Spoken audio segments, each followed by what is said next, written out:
Today we're going to visit Beverly Cleary, one of the world's most beloved and most distinguished writers of books for children. More than 50 years ago, Beverly Cleary was a children's librarian in Yakima, Washington. Young readers, and especially boys, were bored by the kind of books that were available.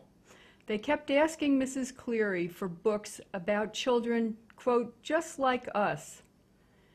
Several years later, when Beverly Cleary started to write her first novel, she had those children in mind. The book she wrote was Henry Huggins. It was an immediate hit and established her remarkable career. More than 3 generations of readers have loved the characters Beverly Cleary has created, including Henry, Otis Spofford, Ellen Tebbitts, Ribsy, Ralph S. Mouse, Beezus, and her ever-popular sister, Ramona. What's the greatest joy you've received from writing books? I think the many letters I have received from children or from their parents or their teachers telling me of a child who never liked to read until he discovered my books. Of all the characters you've created, who would you most like to have dinner with? Well, I'd really like to have dinner with all of them if they chewed with their mouths shut and sat up straight and minded their manners. Which one would be best at that, do you think? Ellen Tebbitts. And the worst behaved? Probably Otis Spofford. He was kind of a roguish boy. Yes, and at the time I wrote about Otis, he was a child of divorce, and that was unusual. Do you think they'd get along with each other? I think basically they would. They might squabble a bit, but don't all children. What prompted you to write the character of Ramona Quimby? Well, she's really an accidental character. When I was writing the Henry books, it occurred to me that all the children appeared to be only children.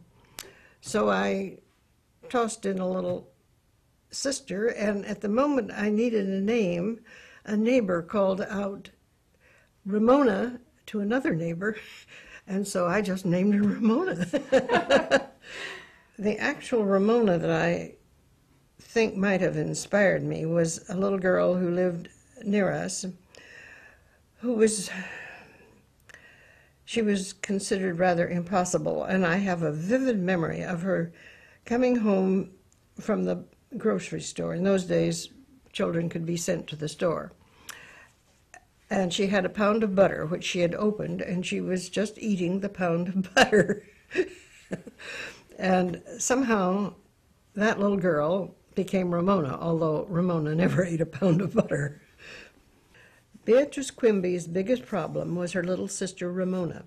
Beatrice, or Beezus as everyone called her, because that was what Ramona had called her when she first learned to talk, knew other 9-year-old girls who had little sisters who went to nursery school, but she did not know anyone with a little sister like Ramona. Beezus felt the biggest trouble with 4-year-old Ramona was that she was just plain exasperating. If Ramona drank lemonade through a straw, she blew into the straw as hard as she could to see what would happen. If she played with her finger paints in the front yard, she wiped her hands on the neighbor's cat. That was the exasperating sort of thing Ramona did. And then there was the way she behaved about her favorite book. Why do you think the children like Ramona so much? Because she does not learn to be a better girl. I was so annoyed with the books in my childhood because children always learn to be better children. And in my experience, they didn't. They just grew. And so I started Ramona, and she has never reformed. Mm-hmm. And she's really not a naughty child, in spite of the title of Ramona the Pest. Her intentions are good, but she has a lot of imagination, and things sometimes don't turn out the way she had expected. Do you remember, like, waiting when you first started writing, waiting to hear from people you'd submitted your manuscripts to, or remember those days before you were published? Well, I had worked in a bookstore, and I knew of the Morrow editor and her fine reputation. I sent it off, and I had learned from the book business that you should be able to hear within 6 weeks. And so the days went by, and I watched for the mailman, who finally said, "What are you watching for?" And I told him, and he began to watch for the... I said, either a letter or a big brown envelope. And he finally came running down some brick steps to our front door, waving the envelope, and said, "Here it is." And he stood there while I opened it. Uh-huh. And it was from Elizabeth Hamilton? Yes, saying nice things about the book, and I haven't had any rejections. I'm sure everyone asks you and everyone wants to know, where do you get your ideas? From all sorts of places, from my own childhood, from the childhood of others that I hear about, sometimes from newspapers. The story of Henry Huggins and the bubble gum came from a newspaper clipping. Sometimes they just seem to come out of thin air. And sometimes, well, with the Dear Mr. Henshaw, two little boys who didn't know one another asked me to write about a boy whose parents were divorced. And I had never thought about it, but I decided I'd give it a try. And that's the Newbery Medal winner. Yes, it was. Mm-hmm. You get thousands of letters every year from your fans. What have you noticed about them over the years?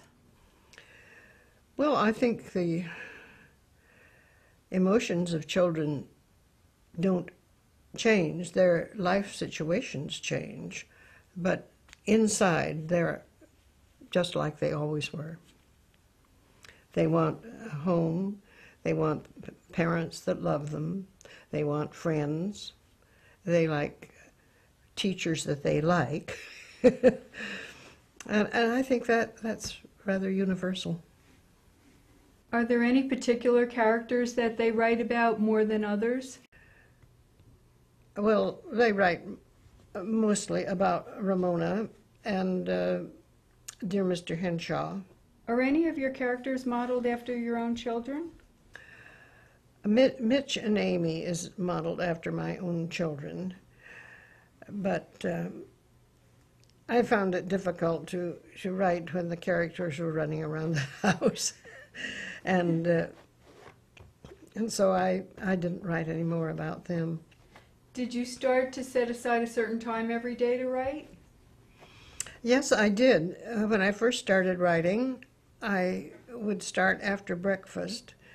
In those days, I baked bread, and quite often would start bread and sit down and write. And by the time I needed to stretch my legs, it was time to punch the dough down.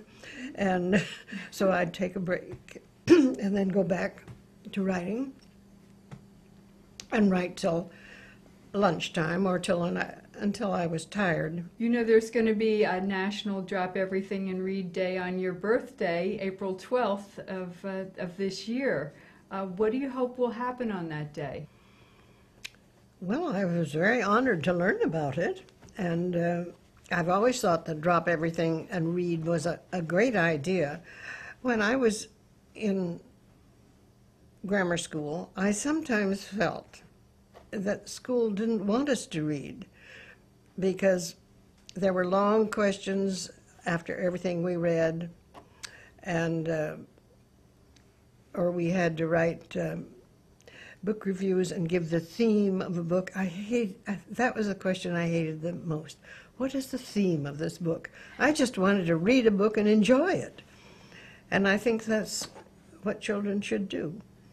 I think I was fortunate in growing up before television and before many people even had radios, because my mother read aloud every evening to my father and me. And I don't know what I would have done in the evening if she hadn't. And she read many books. She read myths and fairy tales for my benefit, and she read travel books because that's what my father enjoyed. She really read quite a variety of things, and I loved those evenings. I wish more people read aloud.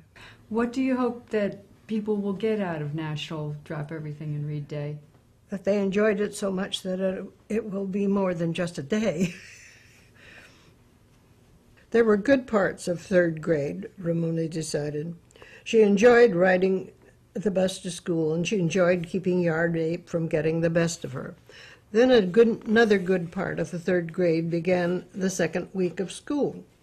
Just before her class was to make its weekly visit to the school library, Mrs. Whaley announced, "Today and from now on, we're going to have sustained silent reading every day." Ramona liked the sound of sustained silent reading, even though she was not sure what it meant, because it sounded important.